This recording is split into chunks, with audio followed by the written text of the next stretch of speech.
So welcome back to DLD 2020 in Munich. Stefan Sagmeister is with us. Big honor, world-known designer. Stefan, thank you for your time. Thanks for having me. You just came for your keynote and you were talking about the visualization of data. What was the key message? I'm really interested in long-term data. I look at things from a very long-term perspective, 100 years, 200 years, sometimes 500 years, depending on how much data is available. And basically try to visualize that data in some way that it's among the people, that it's not just printed as a newspaper thing, but that it's really becomes part of our lives. And if you look at almost all of the long-term data, the super surprising thing is that almost everything turns out positive. All of the things that we think are important to us, life and death, food or no food, democracy or dictatorship, war or peace, all of health or sickness, all of those things actually have been measured over the past 200 years, and all of those things developed very positively. Now, all of my friends who are Twitter addicts think the exact opposite is true. They think the world is on the edge of doom and everything turns out is really terrible. So I found it to be very important to basically communicate the fact that if you look at it from a longer perspective, you don't just look at it from these tiny little slivers, and because media became so much more short-term, by design, they became much more negative. And Yes. this is not my opinion that you can prove this. There is proper studies on this. And so I'm basically trying something to go against that sort of grain. And you know, an easy example is the shirt that I'm wearing. This is just longevity. This is, we lived 200 years ago, we lived 29 years on average. We are now living worldwide 72 years on average, which means that we are 2.5 times as long alive as we used to be. Considering that most of us are rather alive than death, I would say that you could call this progress. And so many of my friends, even though they actually like the advantages of progress, but are actually quite anti-progress. It has become so fashionable to, basically,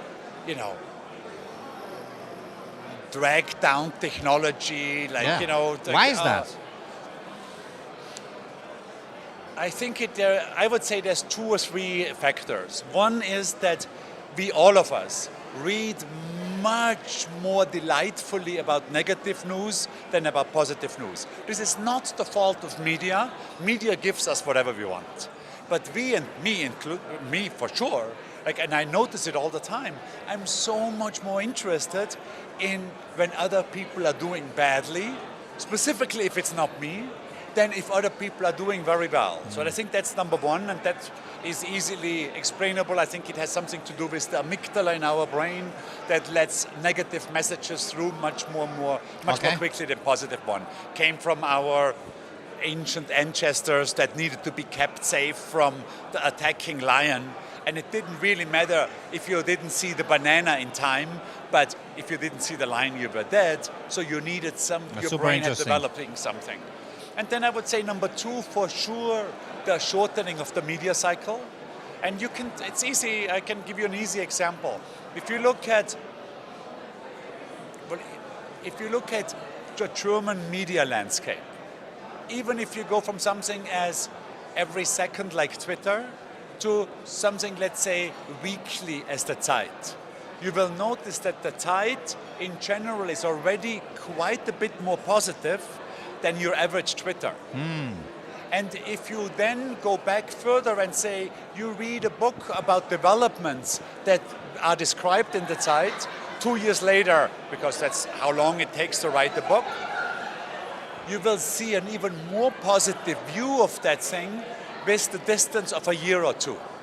There are a number of very, very smart people I know who basically stopped reading the news online and offline altogether and read books only because of that development, because they say that the short term is concentrating so much on the immediate catastrophe or the immediate scandal that it's not a good way to look at our time, really. Wow. But that seems to me to be a very positive message, given that we're confronted with so many different crises, be it the climate change, be it the war, be it other challenges. Totally. I was on a Zoom call with an Israeli historian recently, and he pointed out a couple of things. I mean, he's famous, Harari. Yes. And he pointed out a couple of interesting things. One, he was saying that now in Germany everybody is complaining about the fact, or it's kind of like taken aback by the fact that there is a doubling of the defense budget. Yes. You know, from whatever it was, 2.5% to maybe 5%. And he was seeing that negatively too, of course, because these 2.5% we will be missing there, some we will be missing from something. But he said, well, during the Bavarian Kaiser or Bavarian king times or the Prussian king times, 80% of the total budget was spent on the military. So we basically, what we've seen in the last decades, that European nations had the luxury to spend 1%, 2%, 3% on military budget was really fantastic. But because these news are not really interesting to us, they're not really communicated. And so we are very unaware of the fact that it's actually fantastic that we can live in communities that only have to spend 2 or 3% on their military, which just wasn't the case for most of humanity. Now, help me on this, because we are trying to build our media based on broadcast, on constructive journalism, yeah? Mm-hmm. But how can we bring it into the mainstream? How can we bring this message into the mainstream, which is solution-oriented, also critical, where critics needs to be communicated so that we can improve? But how can we gain the interest, or how can we change this receptor in the brain that can only see the negative and also perceive the positive? I mean, that's basically what I'm working with also, meaning that question. Yes. It's a difficult one. I meaning, you know, I'm trying to make the positive message as interesting as I can. Yes. Or make it crop up in spaces where they are a surprise. Let's say this kind of graphic printed in a newspaper is not a surprise and you see it every day and you might see it and ignore it. While if I'm at dinner somewhere and somebody says, why do you have a black circle on the thing? I have a reason to tell that background, and I tell it in a context where these things are normally not discussed.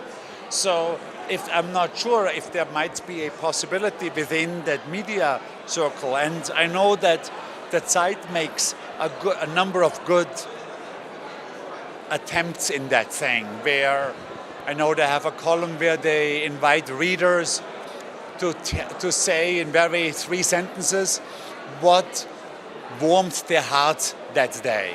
It's a very popular column, even though it's purely positive. There is a picture of an animal that says, du fühlst dich so wie, oder du schaust so aus, wie ich mich fühle, so in etwa, which is clearly a positive thing also. So there is, I think that within the media world, there's a couple of quite successful attempts, because I know that if I look at other people looking at the paper, it's on the backside of one of the sections. They go to that section quite quickly, so very clearly it works. But I think it needs, look, it's much easier to be spiteful and talk about the latest and Häme, or meaning the things that work best, that you get the most applause on Twitter, are also quite easy to do. You know, that's why we see them so often. And I do believe, and the speaker that I just saw, Christoph Niemann, is very, very good at this. Okay. I do believe that it's much more difficult to be funny in a positive way or to be interesting in a positive way. So it's an opportunity. I think it goes through all the sections. Like, see, when I was 16, I was a big Thomas Bernhard fan. And recently my sister sent me one of his later books, and I couldn't read it anymore. And I found it so cheesy and cheap. To basically, in his mind, just everybody's a total fuck up and an asshole. And it reminded me of cheap boulevard paper for intellectuals. It was very interesting how completely different I saw this. And he's a good writer, no doubt about it. But I found him, it's sort of like it's the same strategy on a different intellectual level than Bild-Zeitung or the Kronenzeitung, or in that way where I catch your attention in a second, and I do it 90% of the time, or maybe higher, with negativity, because that's my easiest way to get into your brain. And I think that that's a challenge, but it's a fun one. It's a good one to change that narrative. And opportunities, do you think there's a space for new media with that mindset? I'm not sure. I know that there were a number of desires or a number of attempts to make a positive newspaper. I know of one in New Zealand. I think there even was one in Germany that I've heard of after the fall of the wall. And I hear they were not successful. Okay. But I didn't follow them. I don't know if they were not successful because they were also not good, or if they were not successful just because that model doesn't work. I know that it definitely needs extra effort. Super, and we'll be following your activities to understand what kind of effort we have to do. Great. Stefan, thank you so much. Thank you, it was a pleasure. Thank you. Thank you. Stefan Sagmeister.